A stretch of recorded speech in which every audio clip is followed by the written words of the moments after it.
Bangladesh will win the match. খুবই unlikely, তার মানে কি এটা বাংলাদেশ ম্যাচ জিতে এটাই এমন ভবিষ্যতে মানে কল্পনা করাও আসলে আমাদের উচিত না। ৩ বলে ২ রান লাগতো, ওটা নিতে পারে না। ফাইনাল ম্যাচের মধ্যে মনে করেন যে আর্জেন্টিনার ৩ গোল দিয়ে দিছে আর অপোজিট টিমে আছে ব্রাজিল ০ গোল। ওকে, এটা হইতেই পারে, অস্বাভাবিক কিছু না। এখন আমরা দেখবো হচ্ছে কি ফিউচার ইনডিফিনিট টেন্সের সকল কিছু। ফিউচার ইনডিফিনিট অথবা সিম্পল ফিউচার, এই টেন্সটা কি? এই টেন্সটা হচ্ছে ওই সকল টেন্স যেটা দ্বারা ভবিষ্যতে কোনো কাজ হবে বা ঘটনা হবে ওইটা বোঝাতে আমাদের ফিউচার ইনডিফিনিট টেন্স ব্যবহার করা হয়। আচ্ছা, এটা সেন্টেন্স স্ট্রাকচারটা কি? সেম अगेन, আমাদের সবার প্রথমে কি সাবজেক্ট থাকবে, এরপরে উইল। ফিউচার টেন্সের যে কোনো ফিউচার টেন্স 4 ধরনের। এখন আপনি ফিউচার হলেই এখানে উইল হবে, মুখস্থ। এটা কোনো মানে এটা রুলসই, এটা ফিউচার হলেই কি আমাদের উইল আনতে হবে। ওকে, এরপরে উইল আসবে, এরপরে আমাদের ভার্ব আসবে। ভার্বের কি একদম বেস ফ্রম যেটা এটা বসবে, তার মানে কোনো আইএনজি V2 এগুলো কোনো কিছু বসবে না, ভার্বের একদম বেস ফ্রমটা বসবে। এরপরে আসবে হচ্ছে আমাদের ভার্বের পরে সেন্টেন্সে যা যা থাকে অবজেক্ট, এটা অবজেক্ট বলে অনেকে, আমি এখানে কমপ্লিমেন্ট লিখেছি কারণ কি অবজেক্টও থাকে না, মাঝে মধ্যে আরো অনেক কিছু থাকে এক্সট্রা, এই জন্য আমি এটা লিখেছি। তো এটা কি, এটা হচ্ছে আমাদের ফিউচার সিম্পল টেন্সের স্ট্রাকচার, সেন্টেন্স স্ট্রাকচার। ওকে, ফিউচার টেন্স তার মানে কি এটা ভবিষ্যতে কোনো একটা কাজ হবে এইটা বোঝায়। আচ্ছা, কিন্তু এইটা বোঝানোর 2টা উপায় আছে। ওকে, তো আমরা প্রথমটা কোনটা জানি? প্রথমটা জানি হচ্ছে উইল দিয়ে ফিউচার টেন্স বোঝানো হয়। আরেকটা আছে, এটা কি? এটা হচ্ছে গোয়িং টু। গোয়িং টু দিয়েও কি আমাদের ভবিষ্যতে কোনো কাজ হবে এটা বোঝানো হয়। চলুন আমরা দেখি যে উইল কোন কোন জায়গায় হয় এবং কি গোয়িং টু কোন কোন জায়গায় হয়। ওকে, তো প্রথমে উই, তো আসলে আমরা ফিউচার সিম্পল টেন্স বলতে আমরা বেসিক্যালি যা বুঝি যে ভবিষ্যতে কোনো একটা কাজ, যেমন ফিউচার অ্যাকশনস অর ইভেন্টস, তার মানে কি ভবিষ্যতে কোনো একটা কাজ বা ঘটনা হবে ওটা বোঝাতে আমাদের ফিউচার সিম্পল টেন্স ব্যবহার করতে হবে। চলুন আমরা একটা এক্সাম্পল দেখি। They will travel to Cox's Bazar in December, তার মানে কি তারা ডিসেম্বর মাসে কক্সবাজারে যাবে। তেমন কি ভবিষ্যতে ওরা কক্সবাজার যাবে, ওরা এখনো জানে। ওকে, তো এটা কি, এটার মধ্যে কি হচ্ছে আমাদের দে, আমাদের সাবজেক্ট, এরপরে উইল যেটা ফিউচার টেন্স অবশ্যই থাকবে, এবং ট্রাভেল। ওকে, ট্রাভেল হচ্ছে আমাদের মেইন ভার্ব, এরপরে কি বাকি যেটা আছে কমপ্লিমেন্ট অথবা অবজেক্ট। ওকে, আরেকটা এক্সাম্পল আমরা দেখি। He will bring the book letter, তার মানে কি সে বইগুলো পরে আনবে। ওকে, সে বইগুলো এখন আনে নেই, তার মানে কি বইগুলো পরে আনবে ভবিষ্যতে কোনো একটা সময়। এই ক্ষেত্রেও কি আমাদের same again future simple tense আমরা ব্যবহার করেছি। এই ছিল আমাদের প্রথম ব্যবহার অথবা ইউসেস। এখন আমরা দেখবো কি আরেকটা ইউসেস, এটা কি প্রেডিকশনস অ্যাবাউট ফিউচার, তার মানে ভবিষ্যৎবাণী। ভবিষ্যতে ভবিষ্যৎবাণী তার মানে কি ভবিষ্যতে কোনো একটা কাজ বা ঘটনা হতে পারে, ওইটার আমরা প্রেডিকশন অথবা কি আগে থেকে একটা পূর্বাভাস অথবা কি ভবিষ্যৎবাণী করলাম যে এটা হতে পারে। হবে, চলো আমরা কিছু এক্সাম্পল দেখি। যেমন ইট উইল রেইন টুডে, আজকে বৃষ্টি হবে। ওকে, তার মানে কি বৃষ্টি এখনো হয় নাই, আমরা বলতেছি আজকে বৃষ্টি হবে, আমরা এটা কি ভবিষ্যৎবাণী করলাম। ওকে, তো এখানে কি সেম अगेन আমাদের সাবজেক্ট, এরপর আমাদের উইল অবশ্যই থাকবে যেটা ফিউচার সিম্পল, এরপরে ইট উইল রেইন এখানে আমাদের ভার্ব টুডে কমপ্লিমেন্ট। এই ছিল আমাদের ফার্স্ট সেন্টেন্স। আচ্ছা, চলো আমরা আরেকটা এক্সাম্পল দেখি। Bangladesh will win the match.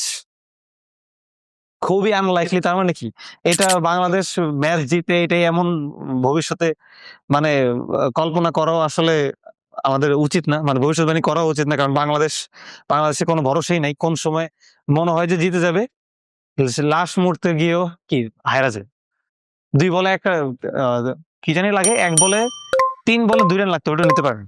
তো এই ভবিষ্যৎবাণী করবেন না।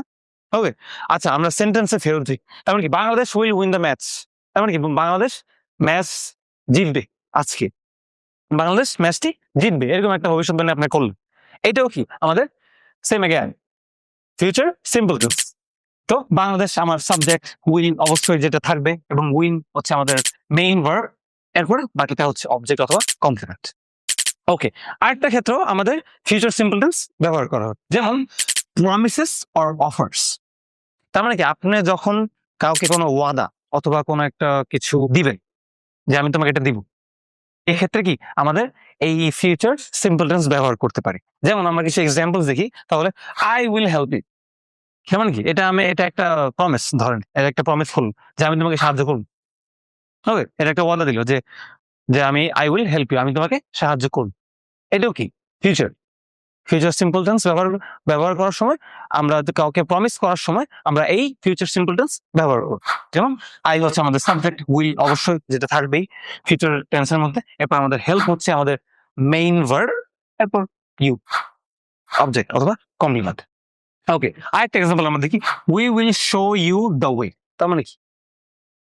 তার মানে হচ্ছে আমরা তোমাকে রাস্তা দেখাবো। অথবা হতে পারে যে সাপোজ একজন হারা গেছে পথের মধ্যে, ওকে, উনি এক জায়গায় যাচ্ছে, তো উনি হারা গেছে, পথ হারায় ফেলছে, তো কয়েকদিন সাথে দেখা হইলো, ওনাকে উনি হয়তো জিজ্ঞেস করলো যে এই রাস্তাটা কোথায়, এই রাস্তা আমি এখানে কিভাবে যাব। তো এই ক্ষেত্রে কি আমরা এটা ব্যবহার করতে পারি যে we will show you the way. তার মানে কি, আমরা তোমাকে রাস্তা দেখাবো। এটাও কি, এটা এক ধরনের অফার অথবা প্রমিস। ওকে, এই ছিল কি আমাদের উইল দিয়ে ফিউচার সিম্পল টেন্স ব্যবহার করার সময় সকল ইউসেজ। এখন গোয়িং টু দিয়েও আমরা ফিউচার টেন্স বোঝাতে পারি, রাইট? তো এখন আমরা দেখবো হচ্ছে গোয়িং টু কোন কোন জায়গায় ব্যবহার করা, যেমন কোন প্ল্যানস, কোন পরিকল্পনা অথবা ইন্টেনশন, উদ্দেশ্য, এইগুলো বোঝানোর ক্ষেত্রে আমরা এই গোয়িং টু ব্যবহার করব। যেমন দেখেন, we are going to buy a car, আমরা একটা গাড়ি কিনতে যাচ্ছি। তার মানে কি, আমরা গাড়ি কিনছি এখনো? নো, আমরা এখন গাড়ি কিনিনি। তার মানে কি, গাড়ি আমরা কিনবো ভবিষ্যতে। এটা কি আমাদের প্ল্যান হতে পারে অথবা একটা ইন্টেনশন হতে পারে। এই ক্ষেত্রে কি আমরা সেম অ্যাগেন এই গোয়িং টু দিয়ে বোঝাতে পারি ভবিষ্যতের একটা ঘটনা। এখানে আমাদের উইল ব্যবহার করা লাগছে না, উইল ছাড়াই, উইলের পরিবর্তে আমরা গোয়িং টু দিয়ে এখানে আমাদের ভবিষ্যতের একটা পরিকল্পনা, মানে প্ল্যান অথবা উদ্দেশ্য আমরা বোঝাতে পারি। আসুন আরেকটা এক্সাম্পল দেখি, Rahul is going to take a vacation from work. Rahul is going to take a vacation from work. তার মানে কি, রাহুল তার চাকরি থেকে ছুটি নিবে, অথবা রাহুল তার কাছ থেকে ছুটি নিতে যাচ্ছে, এরকম কিছু একটা। তার মানে কি, ও ছুটি এখন নেয়নি, ছুটি নিবে। এটা কি ভবিষ্যতের একটা জিনিস না, যে ভবিষ্যতে কোন একটা সময় কেউ ছুটি নিবে। তো এই ক্ষেত্রেও কি আমরা সেম ফিউচার এই গোয়িং টু দিয়ে আমরা বোঝাতে পারি যে কাজটা ভবিষ্যতে কোনো একটা সময় হবে। এখানে কি আমাদের উইল ব্যবহার করা লাগছে না, কারণ কি উইলের পরিবর্তে আমরা গোয়িং টু ব্যবহার করে জিনিসটা বুঝিয়ে দিচ্ছি।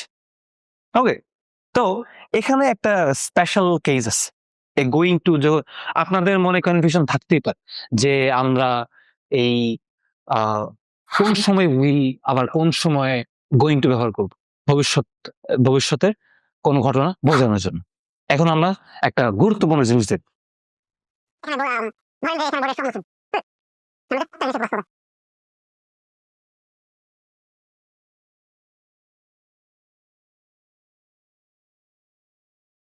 যেমন দেখেন যে এই যে প্রেডিকশন, তার মানে কি ভবিষ্যৎবাণী। এই ক্ষেত্রে আমরা কি উইলও ব্যবহার করতে পারি, আবার কি গোয়িং টু ব্যবহার করতে পারি। এখন কোন সময় কোনটা করব, তাই না? এখন চল দেখি এটা।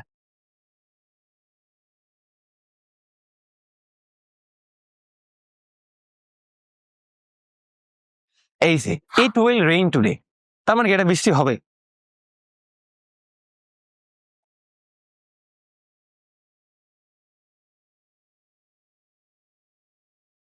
It is going two rain today, এটা মানে তো বৃষ্টি হবে। তো তফাৎটা কি, তাই না? তফাৎটা হচ্ছে এখানে, যখন আমরা এই প্রেডিকশন বোঝাবো বা ভবিষ্যৎবাণী করব, উইল আমরা ওই সকল ক্ষেত্রে ব্যবহার করব যেখানে জিনিসগুলো আমরা কোনো ঘটনা দেখতে পারি। আমরা আমাদের নিজের মনে করেন যে আমাদের নিজের জ্ঞান থেকে জিনিসটা বলে দিই যে এটা হতে পারে, এটা হবে ভবিষ্যতে। আর গোয়িং টু হচ্ছে ওই ক্ষেত্রে আমরা বলবো যেটা জিনিসটা দেখা যায়, আমরা জিনিসটা দেখতেই পারতেছি যেটা হবে। এই ক্ষেত্রে কি আমরা গোয়িং টু ব্যবহার করব। যেমন দেখেন ইট উইল রেইন টুডে। ওকে, আমরা মনে করেন যে এই আমি এখন রুমের ভিতরে আছি, রুমের ভিতরে থেকে আমি বলতেছি যে ইট উইল রেইন টুডে, এখন বৃষ্টি হবে। এখন আমি কি আকাশ দেখতে পারতেছি যে আকাশে মেঘ আছে কিনা, বাইরে কি রোদ আছে কিনা, আকাশ মেঘলা কিনা, এটা তো আমি না কিছু দেখতে পাচ্ছি না। তার মানে কি এটা আমার নলেজ থেকে আমি বলে দিচ্ছি যে ইট উইল রেইন টুডে। কিন্তু ধরেন যে আমি আছি বাহিরে, আমি বাহিরে, আমার উপর আকাশ আছে, আকাশ মেঘলা মেঘলা, আমি দেখতে পাচ্ছি যে আকাশ মেঘলা, তার মানে কি বৃষ্টি হতে পারে, এটা আমি দেখতে পাচ্ছি। তার মানে কি আমার দৃষ্টিভঙ্গি দিয়ে অথবা আমার আই ভিউ দিয়ে আমি দেখতে পারতেছি যে বৃষ্টি হবে। এই ক্ষেত্রে আমরা কি এই গোয়িং টু ব্যবহার করব। ওকে, এই ক্ষেত্রে কি আমরা ব্যবহার করব গোয়িং টু। আচ্ছা চলো আমরা আরেকটা এক্সাম্পল দেখি।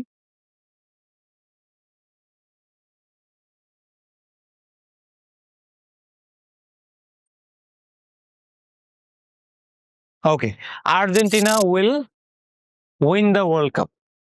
তার মানে কি আর্জেন্টিনা বিশ্বকাপ জিততে যাচ্ছে অথবা জিতবে।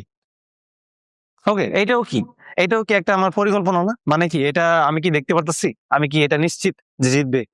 এইটাও কি আমার বেসড অন নলেজ, আমি আমার জ্ঞান থেকে জাস্ট বলে দিলাম যে আর্জেন্টিনা বিশ্বকাপ জিতবে। ওকে, তো সেম अगेन যদি আমি এখানে গোয়িং টু লিখি, Argentina is going to win the world cup. Okay, আমি এখানে জাস্ট অবলিক দিয়ে দিলাম। তার মানে কি এটা যখন আমি একদম দেখতেই পারবো, ধরেন যে আর্জেন্টিনা ফাইনাল ম্যাচের মধ্যে মনে করেন যে আর্জেন্টিনার 3 গোল দিয়ে দিছে, আর অপোজিট টিমে আছে ব্রাজিল, ব্রাজিল 0 গোল। ওকে, এটা হইতেই পারে, অস্বাভাবিক কিছু না। তো বিষয়টা হচ্ছে কি, মানে আমি ওই সময় একদম নিশ্চিত যে আর্জেন্টিনা বিশ্বকাপ জিতবে, ওই সময় আমি বলবো কি Argentina is going to win the world cup. তার মানে কি আমি একদম দেখতে পারতেছি যে জিতবে। আর এখানে কি আমি দেখতে পারতেছি না, আমি নিশ্চিত না। তো উইল আমরা ব্যবহার করবো ওই সকল ক্ষেত্রে যেই সময় আমরা জিনিসগুলো দেখতে পারবো না এবং আমাদের আমাদের জ্ঞান থেকে আমরা জিনিসটা বলবো, এবং গোয়িং টু ব্যবহার করবো ওই সকল ক্ষেত্রে যখন আমরা জিনিসটা একদম দেখতে পারবো, আমরা একদম নিশ্চিত যে জিনিসটা হতে যাচ্ছে। তো এই ছিল আমাদের ফিউচার সিম্পল টেন্সের সকল কিছু।